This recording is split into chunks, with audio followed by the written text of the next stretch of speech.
Welcome to the Pretty Powerful Podcast, where powerful women are interviewed every week to share real inspiring stories and incredible insight to help women or anyone break the barriers, be a part of innovation, shatter the glass ceiling, and dominate to the top of their sport, industry, or life's mission. Join us as we celebrate exceptional women and step into our power. And now, here's your host, Angela Gennari. Hello, and welcome to another episode of the Pretty Powerful Podcast. My name is Angela Gennari, and today I'm here with Abby McKiernan. Hi, Abby. Hello. Thank you so much for having me. Thank you for being here. So, Abby is founder of Spark in the Dark, a nonprofit that's helped solve over 100,000 needs across Michigan by connecting people with resources. She also co-founded HelpLink, a platform that empowers businesses to serve their employees and communities through smarter gift or corporate giving. And with over 12 years of experience in marketing and nonprofit leadership, she is passionate about using innovation to drive real social impact. Very cool. So I love that you're in this space, especially coming into a new year. We have so much thought of like, how do we make this year better? All these, I want to do right in the world. I want to do, good. And how do we do that as a company, as a person, as a family? I know over the holidays, it's always a really big priority for me to figure out how I can give back. And also by the end of the year, corporate gift giving, or corporate giving as far as nonprofits go. So is that your busiest time of year when the holidays are kind of around and the end of the year time?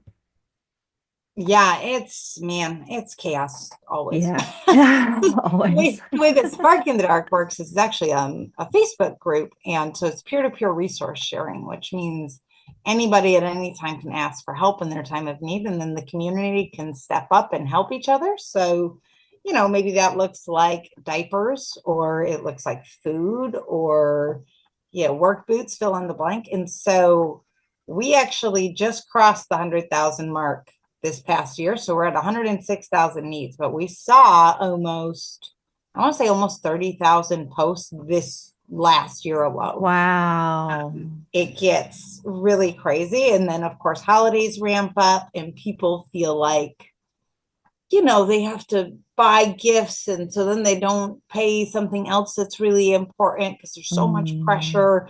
I tell you what, November and December, I feel like are really tricky times of the year for nonprofits as we balance basic needs with these kind of ancillary extra social pressures of the holiday season. Yeah. Wow. That's interesting. Well, I wish I had known about this group a few weeks ago because, I've always, for the past several years, have supported a certain nonprofit by purchasing some gifts for families in need. And so did it as a company, did it as a person. And we were always kind of like, there was one year we sponsored 7 families, I think, and just kind of helped all the families to have gifts and to gift cards for restaurants and all their needs met for the holidays. Well, this year, and so every year when I purchase gifts, I always kind of have this in my mind, and I purchase gifts that I think will be useful for when we sponsor these families. Well, I reached out to the nonprofit and they're like, "Oh, we don't need anything. We're good to go." And I'm like, "Oh, okay, well." And so I tried to go give these gifts to Toys for Tots, and they were already done too. And I'm like, "Well, so I had all these gifts, and so I was like, I wonder if there's anyone who could use them." And so I'm trying to find resources, and I'm trying to find, where do I find these families that need something? And because, it's easy enough just to take them back to the store, but they were purchased for giving, and so I wanted to give. And so anyway, I kind of searched around, and finally I just made a next door post, and I said, "Hey, does anyone know any families that could use a few gifts?" And I was able to locate a couple of them, and that was good, but not good, but I was glad I was able to help. And but yeah, so I wish I had known about it because I think that that's a beautiful resource. And so that's just in Michigan right now, or have you guys branched outside of Michigan? Yep. So there's 5 kind of hyper local groups in the state of Michigan for Spark in the Dark. And part of the reason we created HelpLink, which is an actual platform and an app, is because Spark kind of struggles to move outside of Michigan. So we took very similar concepts and just made it so that it could be countrywide instead. And any nonprofit can actually post within HelpLink and ask for things, or individuals, right? So maybe you need work boots or you need scrubs. Sure. You can post, you get matched with a nonprofit, and then individuals and companies are able to donate to those needs directly. Wow. What So a there's a great lot of really, concept. yeah, it's a really cool from a community aspect. We focus on companies who are able to actually take their money and allocate it first automatically towards any employee needs in the system. But Mm-hmm. anything above and beyond their employees actually just goes out into the community. So That's HelpLink's a good beautiful. solution. Yeah, that's great. So, what made you want to get into this space? I, like every good entrepreneur, fell into it, right? Uh, Uh-huh. entirely on accident. Gosh, so it was 2017, and full disclosure, my whole life was falling apart at the seams. It was Mm. what I describe as a train wreck with a dumpster fire on board, headed off, Oh and it was no. not looking good for me. And I was coming out of this really bad relationship, and I looked around and realized I didn't have a support system. Like I had Mm. nobody to help me really when I needed it most. And so I launched Spark in the Dark initially thinking, gosh, I'll help 5 or 6 people that are in similar situations. I'll have a support system again. It's going to be great. Little did I know, 8 years later, it would be, 100,000 needs and 30 some thousand members. But uh, Wow.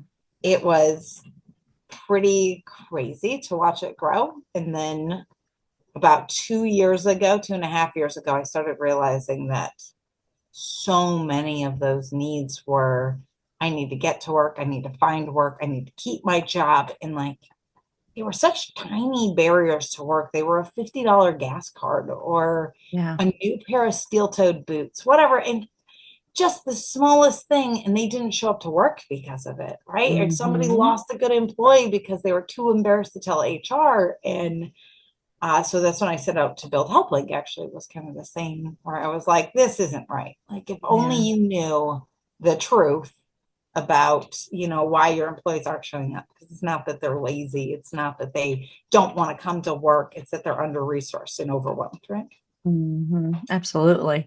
So I find it so interesting because I feel like when we are sometimes in the darkest places of our lives is when we get the most inspiration.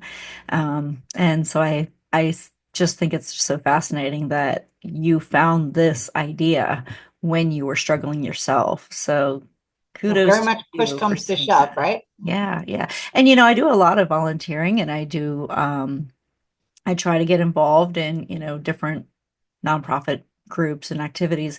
And I find that when I'm there, it's not the people who have wealth and that have resources that are there helping. It's the people who don't. It is the people who are struggling themselves who are there helping and volunteering and providing resources. And they're the ones who are already working tons of hours and getting, barely getting by. They're also committing their time and resources to help others. It's so funny. So in the longer version of how I started Spark, depending on the audience, that is Uh-huh. usually a part of the conversation. Is I started the group with 25 people I knew could help, 25 that I knew needed help, if only they could ask for it. And then the other side, if only they knew who needed it. And I mushed Hmm. them all into a group of 50, right? Thinking Yeah. I everything, because isn't that how it always goes? And Hmm. I found out that the 25 who needed help the most were the 25 that were consistently helping the 25 who I thought could help, but they were just too afraid to ask for help. And so Mm. it was entirely reversed. And to this day, that still happens every single day. I turn around. Let me go on a mini tangent for you, but Yeah. it's a No, good no. story, I promise. No, no, That's it's okay. and so I want to say it was 3 or 4 years ago, a girl reached out on Messenger to me late one night asking how to join Spark in the Dark Hmm. because she was devastated to admit that she was cutting up her own sweaters for her 12-month-old daughter because she had outgrown all of her clothes and she couldn't afford to buy new ones. And she Wow. was so embarrassed and she didn't know what to do. She lived in a space, kind of out in the country where there weren't a lot of resources and she was desperate for clothes. And so, of course, I'm now in it, right? Because I answered this message at 10 o'clock. I'm like, yep, absolutely. Join. As soon as you ask, I will, clear the post so that it goes public. Let's get you some help, right? And I'm so anxious and I'm waiting and I'm waiting, I'm waiting, I'm waiting. And she doesn't post. And I'm like, Huh. alrighty. So I wake up in Mm-hmm. the morning expecting to see this post from her because they have to get pre-approved. And I didn't see a post from her, but I did see a comment. And it was Hmm. her offering clothes to another woman for they needed 9-month clothes. She's like, hey, I have a whole bin of 9-month clothes. Please come get them. And Wow. so I pondering this because again, she hasn't asked. They saw she commented and got some 12-month clothes somewhere. But then she messages me, Angela, and I'll try not to cry. I've told this story so many times, you think I could Yeah. not cry about it. But she messaged me. She's like, hey, I just want to let you know that for the last year, I have felt entirely useless. I have felt like I can't even provide for my children. What's Mm-hmm. wrong with me? I have felt so low about myself. She's like, and then there was a moment on Spark where I saw somebody needed something that I had. And Wow. she's like, I didn't know that I had anything of value to offer literally anybody. And it has changed my entire life. I Wow. was like, oh, and it's happened multiple times, but that one in particular always gets me just because to think somebody came in and had no value, Mm-hmm. right? And didn't understand what they could bring to the table. And something so easy like baby clothes was that Mm-hmm. I have value moment is just so cool to me. Oh, I love that Oh, story. that's How's she incredible. doing now? She's good. In fact, Oh, she's a regular helper in the group now. oh, that's We see a lot of people awesome. kind of come full circle, which is cool. She just Yeah. moved recently and was giving away a bunch of her furniture, actually. So you Good think for of her. 32,000 members, and I wouldn't remember each one, but I can't remember my Mhm. own birthday most days. I can remember most of my members. Yes, I get that. So I've got a story for you. So I moved to Georgia in 1999. And when I moved here, I got this job, this new job. And this job, I was making $19,000 a year. But it was during the dot-com bubble thing where, they bring you in with this really atrocious salary, but they're like, but you're going to be a millionaire because we're going to, you're getting stock options and you're going to have all this commission, and it was a technology job. So I was like super stoked about how much money we were going to be making. But if I could just deal with the 19,000, I'll be making commissions in no time because I'm a good salesperson. I'll just get out there and, sell everything. Well, then, days turned to weeks, turned to, months. And, I'm like, where are all these commissions? I've done all these sales and, what's going on? And basically the commissions weren't coming in because we hadn't installed the technology in all these places. And long story short, that company ended up being a whole like one of those scam companies where, Oh, it was a pump and dump where they brought in all these people, they pumped up the stock price. It was just all of a scam basically, but nobody oh. knew it. None of us knew it anyway. The CEO knew it. He should be in jail by now, but I don't know. But yeah, so he knew it. But all of us clueless $19,000 a year, salespeople didn't know it. So there was no commissions coming in because there was no technology to install because the whole idea was he was going to pump up the stock, sell it to some other company who had the technology, and then walk away a billionaire. And, unfortunately, it all collapsed before all that happened. Um, but yeah, so here I am, thinking I was going to be okay. I couldn't afford to go home for Christmas, because I lived in Pennsylvania, moved to Georgia, and so I was in Atlanta, and I'm like, I can't afford to go home and see my family. So here I am, living 5 states away, broke, lonely, feeling sorry for myself. And so I'm like, what is going on? And so anyway, it was just this awful time in my life. And I had broken off an engagement prior to moving to Georgia. So it was just like it was a very lonely holidays, just it was awful. And so felt sorry for myself all the way through Christmas. And then here comes New Year's. And I'm like, okay, I'm done feeling sorry for myself. I am done with all of this pity party. I have to make a change. And so I said, the first thing I'm going to do New Year's Day is I'm going to take the $87 that I have in my bank account and I'm going to give myself some perspective. I'm going to go do something for somebody who can't do anything for me. Right. So, I mean, I felt like this is all the money I had in the world is $87. So I went to McDonald's and I bought as many breakfast meals as I could. And I individually packaged them. And then I went and distributed them downtown to all of the homeless people that I saw. And so, and it was the most turning point moment of my life because I just realized like, no matter how bad you think you have it, you've got to have perspective. Like, I might be feeling sorry for myself, but people have not had contact with their family in years. They may, they're living on the streets. It's cold. It's awful out there. And, at least I have a roof over my head. And at least I, have family that I can call if I need them, at least, like there's so much that gives you perspective. So, anyway, so that was what I did that year. I then did that for the next 25 years. So 25 years, first day of the year, New Year's Day, I would go and buy as many meals as I could at McDonald's. And I remember a few years ago, I was actually I was downtown and I was with my son and we were buying, our normal meals. And I think, we had gotten up to the point where we knew we could deliver about 50 to 60 meals in a day before they're all cold, right? Like, Right. so we're like, Or they were questionable. before I'm like, maybe we shouldn't be passing these out anymore. But so you like, even though, we had gotten to a better place and I could probably afford a little bit more, I knew that 50, 60 was kind of the limit of like, what we really wanted to be able, plus we just couldn't fit it in a car. And so, but Good problem.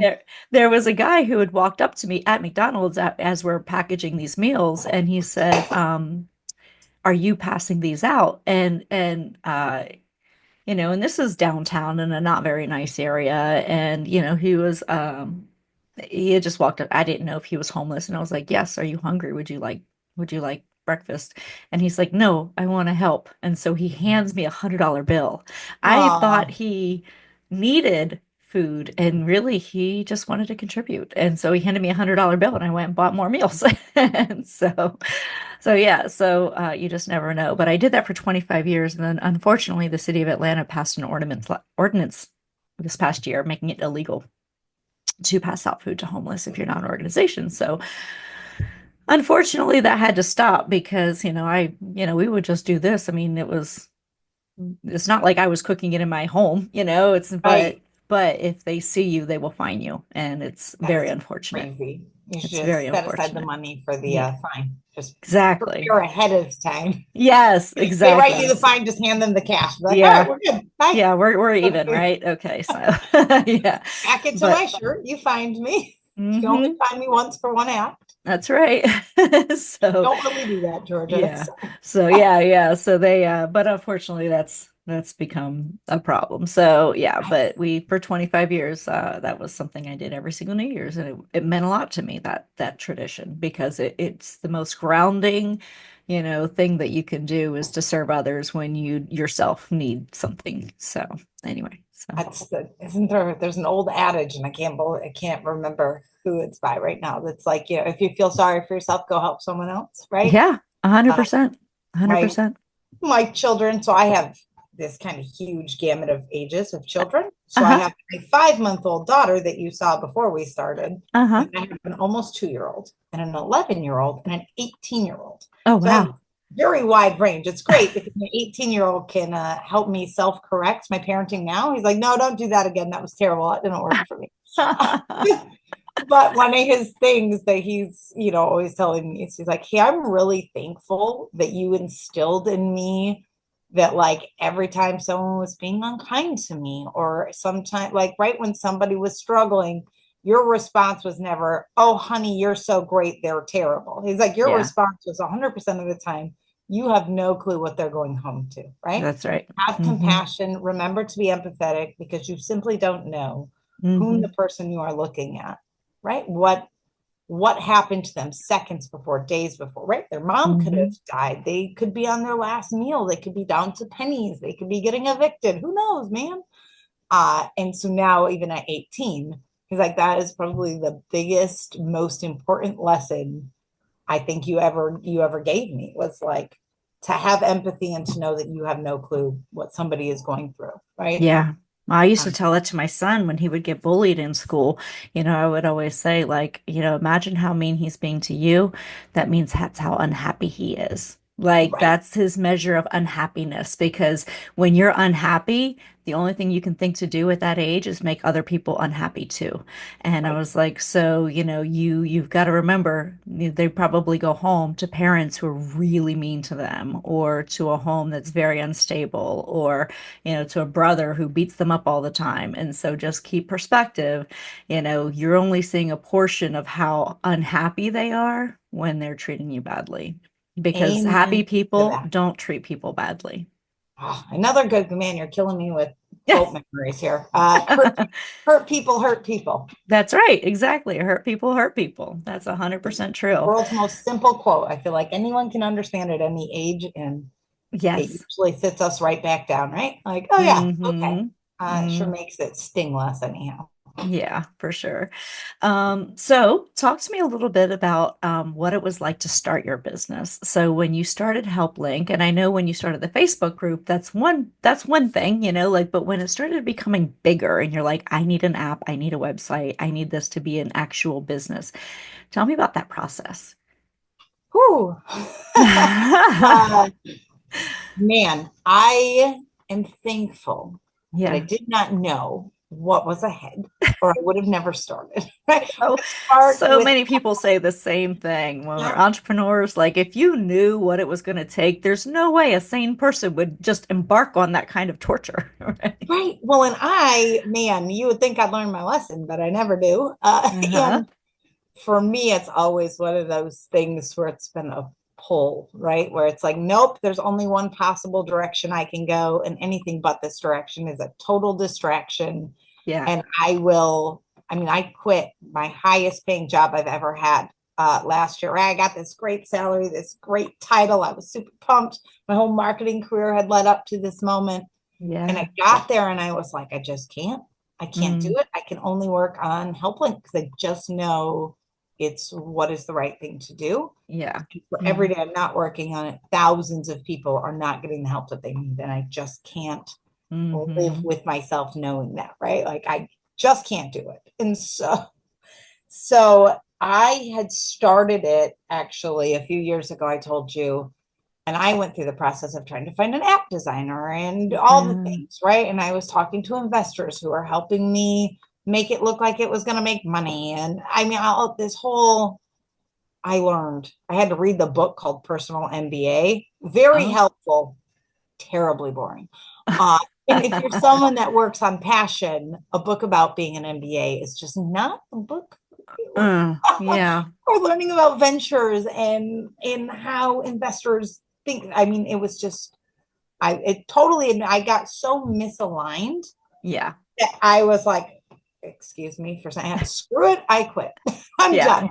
And I set HelpLink on a table, like on a shelf for a year and a half because I was so overwhelmed because Mm, I was doing it everybody else's way and not mm, my way. Right. hmm And hmm so suddenly everything I was trying to build was totally misaligned with what I wanted to create because at no point was I being true to myself. Right. I was hmm listening to what everybody told me I had to do to build my business the right way. Right. And so I quit for a while. And Yeah. then my now business partner actually reached out to me on Facebook and was like, hey, I love Spark in the Dark. I'm building an app because I think it could be better, frankly. Wow. He's like, but I have some ideas and some questions, and I really want to pick your brain. Like, can we have coffee? Can I buy a coffee? So about 2 hours into our coffee, I was like, I don't think you should build your thing. I think we should build our thing. I have 8 years of experience. You're a software developer, which is going to cost me hundreds of thousands of dollars Right. to do. And that was my biggest holdup. Like, can we please be friends? Yeah. Yeah. Now, a year and a half into it, we have this incredibly designed platform with 8 years of my knowledge to stop all of the issues that come along with giving, frankly. Right? The abuse and the questions and the where's my money going and all those hmm things have been handled. hmm And I think that was my biggest, like, how do I put this? Finding a business partner who is equally passionate but quite different than me was hmm perhaps the best blessing and the Yeah. smartest thing I could have done. I didn't have so much ego that I Yeah. was unwilling to let somebody else help me because I wanted it to be all mine, right? There's a Shark Tank saying by Mr. Mark Cuban that's like, well, $0 of a big pie doesn't do you much good, right? Right, exactly. And so I split my pie in half, and it has been a much better experience this round. Good. And building it is fun again. Good. Good. That's awesome. Well, yeah, building an app, I'm sure, is not easy. And so you really kind of did hit the jackpot, just kind of getting the right business partner. So And I tell you what, he thinks through things like 25 steps ahead of me. Because yeah. I'm like, oh, we should do this little thing. And he's like, great. Do you know that it's going to affect these other 25 things? I'm like, I didn't think about that. All because I Yeah. wanted to change a color. And he's like, yeah. Yeah.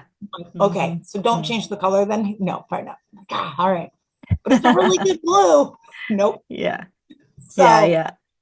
it's good. It's good to have somebody that gives you a checks and balance. Not to say you can't be a solopreneur. My fiance is actually owns an all-weather jacket company. He's a Uh-huh. solopreneur, and that has its benefits too. But Yeah. I'm happy I have a partner to keep me in check. Oh, good. That's awesome. So I want to pivot a little bit over to the corporate giving. So where do you find the corporate giving is most prevalent in terms of like what category? Is it health? Um, is it youth? Is it like where do you see most corporations wanting to contribute? In terms of the industry the corporation is in, or gotcha. No, just where they want to give. Oh, I Where? see. So it's funny, everybody has different kind of goals and obviously industries. I actually spend a lot of time traveling around the country teaching companies how to give, Okay. because so often, especially these companies that are fast growth, they've got 100 employees and they're suddenly rapidly manufacturing in particular. Yeah. They're growing so quick suddenly that they don't always think about giving as something they should be aligning to their company's mission. I Mm. joke, I joke that you can give to kittens on your own time. Yeah. No, but so often what I see happens is actually it's the CEO or whoever's in charge of the checkbook is just writing a check to whatever organization asks for money hmm or to their kids' softball team, or right. Yeah. I'm like, well, that's cool, but did you ask the 200 employees who come in every day and bust their butt for you what they wanted to donate to? Because you didn't make your money alone. Yeah. And so it's funny that you ask, because the answer is actually the opposite of what you're looking for. And that is, most of them don't have any plan and they just Interesting. write a check to whomever is nearest because they don't know what to do because no one's told them how. So Wow. that's actually my whole soapbox is like, if you're a bicycle manufacturer, you should probably be donating bicycles to children. Just makes sense, right? Yeah. Because not selfishly here. I don't want to right, make philanthropy about bottom dollars or business, but also if there aren't children riding bicycles, you don't Mhm. have a bicycle factory, right? Because Right. nobody is buying bicycles. So if you're not instilling a love of your product in people, even if they can't afford it, then you're probably maybe need to be rethinking how you do it. Yeah. That's such a Does great that make point. sense? Yeah. Yeah. Great point. Absolutely. Uh, Yeah. So where do you see most of the industries coming from that are giving? yeah, so that one is kind of varied, but we focus a lot on manufacturing in Uh-huh. particular, just because giving is something they've always done, and maybe they haven't done it quite as openly as people realize. Yeah. Um, and so I feel like manufacturing is actually one of those spaces that gives a lot more than is talked about. Uh, Interesting. and we have a lot of food-based companies. I feel like, I know it sounds Huh. strange, but like Shorts Brewery is super cool. They have a great culture. And so they spend, right? It's these companies that have culture and they Yeah. understand how important their communities are. Those are the ones that are usually donating and helping. So those are what we focus on. Not to say there aren't other industries that are, banks, for example, give a lot too, but they have hmm foundations and things that are a little more structured. Yeah. Typically. Interesting. Interesting. I love Not to that. pigeonhole all of them. Yeah. In fact, that's fantastic. HelpLink's kind of whole. So I go around talking about strategic giving, but HelpLink is all about donating to employee and staff needs first and foremost, because you can't make money without your staff. And like, Mhm. you might write a check to the Salvation Army every year anyway, Mhm. which is great. But why wouldn't you specify that first $50 that your employee is asking for from Salvation Army Mhm. to them directly to ensure that your employee is getting that help before just a general, Yeah, right? So a that's a general great point. person. Hmm. That's really good. So I love that your business kind of ignites that, inspiration in others. Probably because you call it, I like the spark in the dark. I think that that's a really cool name. But who inspires you? Oh, um, gosh, everybody, everything. I Yeah, know it sounds so cheesy, uh, but the truth is, you don't get me wrong. I love my Gandhi and my Mother Teresa and my sure. MLK, right? They're all inspirational, and there are so many people that are giving in big ways. But the people that inspire me most are the people that don't have a lot to give and still find a way to give, right? The Hmm. people that are down to $87 in their bank account Yep, and then yep, pull it out and go buy meals for other people. Those are my people. I'd yep, rather sit at a table with them every day than I would any investor I've ever met, right? yep, yep. Uh, that's it. The Yeah. people inspire me, Angela. I love it. No, that's so true. I mean, you're in an industry, specifically where, you have a lot of very giving people, and those are the people that inspire me too. I think that that's amazing. They're the best It's- one. yeah, they really are. So I'm going to ask you a question that I ask on every podcast. And so as women, we give away our power all the time, in just different ways. Could be micro ways or macro, and could be something like, giving credit to somebody else. But can you tell me about a time that you gave away your power and then another time where you've stepped into your power? Oh, those are good ones. I spent basically every moment up until my early 20s giving away all of my power, Yeah. Yeah. because I was in a male dominated industry and Hmm. I was just trying to make a name for myself. And I thought that being kind meant being a pushover, right? And Yeah. being kind meant that I couldn't have boundaries and that I couldn't say no and that I couldn't, right? Even not just saying no to, hey, it looks like you might have some time. Can you take on this extra project? But also, hey, get out of my office. And if you hit on me again, I'm firing you, right? Like, Hmm. Yeah. not just in business, but in life in general, because Yeah. I've been a deeply kind person. If you ask my mother since the day I was born, I've just always Oh. been good to the core, as my son calls it. And Oh. what that meant for me, though, in my head for so long was that being good and being kind meant being, not speaking and not having boundaries. And I, basically every relationship I had up through my early 20s were the moments I gave away all of my power. Yeah. I think I stepped into that power when I started Spark and when I realized that I could say no and that I could be Hmm. firm and it didn't have to be mean, right? I didn't Hmm. have to be aggressive in my no, but I could be firm and it didn't, and that other people didn't perceive it as right as mean like I perceived it. I was like, oh man, I'm saying no to them. They're going to hate me forever. Yes. Rarely the I, case. yeah, I, Made I, I people totally get it. uncomfortable. Like, Hmm. but like I made them uncomfortable. And then guess what? They never did it again. And we were good. And we found a new Hmm. normal. And Hmm. getting comfortable in that discomfort was, I think, everything for me, Yeah. especially in the tech world and business and investors. And I've gotten, that's it. That's for me was the stepping in my power was building something of my own and then saying, no, I don't have to accept your behavior. Please leave me. Exactly. Yeah, no, I agree. And I think that that's one thing we focus on being polite Yeah, And yeah, the politeness can be a problem because, some people equate that as a weakness or as interest, and it's not interest, it's polite. And just I was trying to get raised to past the be polite. situation. Yeah. I usually tell people, don't mistake my kindness for meekness. They are Yes. very S- different things. So true. I'm So not true. meek. No, not at all. So what advice would you give to your 18-year-old self? Funny enough, I have an 18-year-old son, so look, I know. What advice I did you get to live do? this. I'm giving him speeches every day. Let's call him. Hmm. What would I have told my 18-year-old self? I think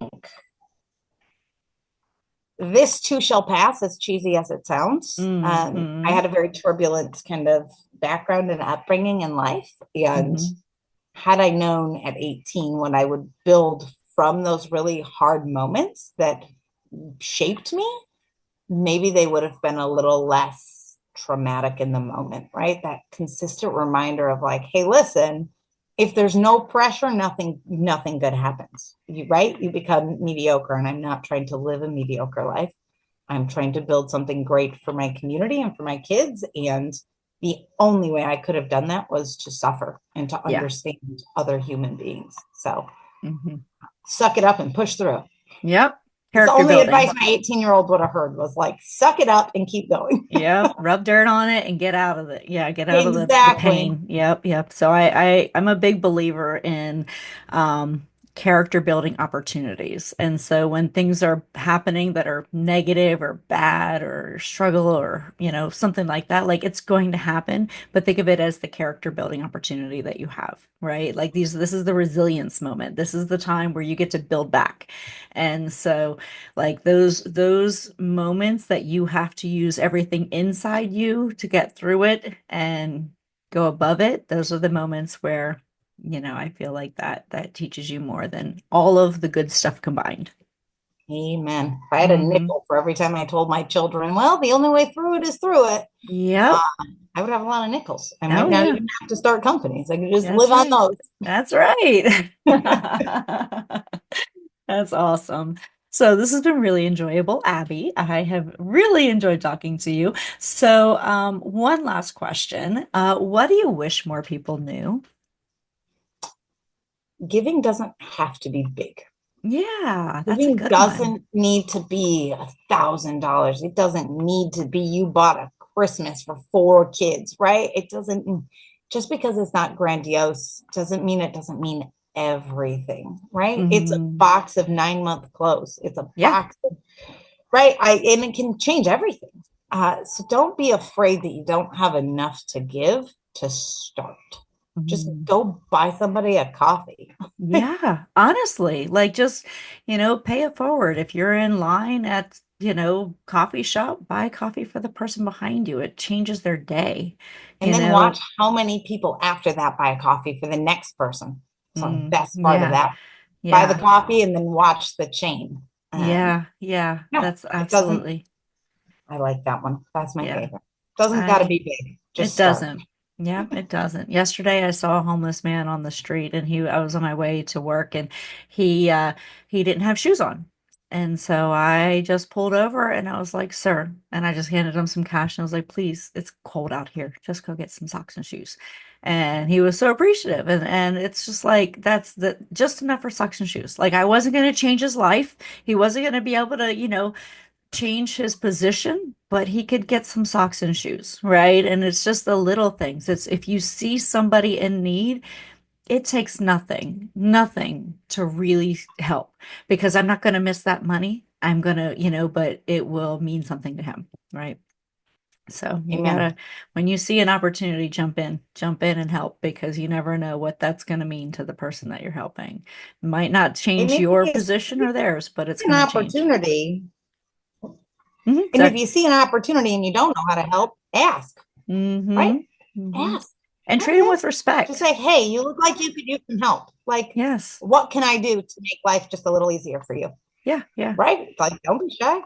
And they may say something totally different. Hey, I really need to get home. Like I can't afford bus fare right now.